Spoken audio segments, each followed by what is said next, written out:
Andy Warhol is someone that I met very early on, probably in '63, and we were introduced not because of art, but because we were both collectors. The person that introduced us said that we ought to meet because he collected fairground things, and so do I.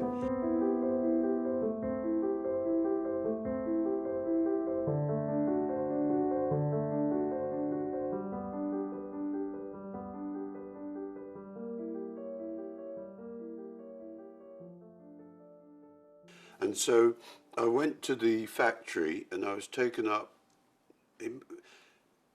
I'm not sure it was '63, it was early on. I was taken up in the lift by Fred Hughes, who said, "What do you want?"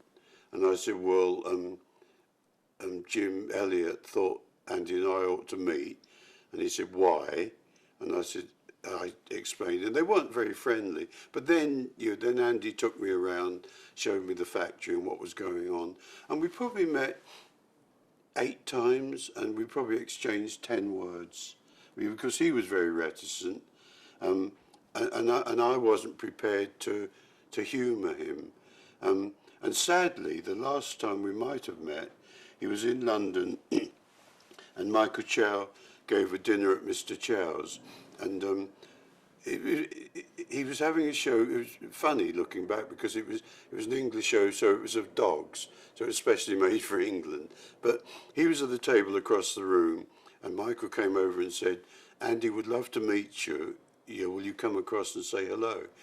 And I slightly sulkily said, "Look, we've met 8 times. We've never had anything in common. No, I'm not going to bother to come and say hello." And he died soon after that. And I was stupid and it was churlish.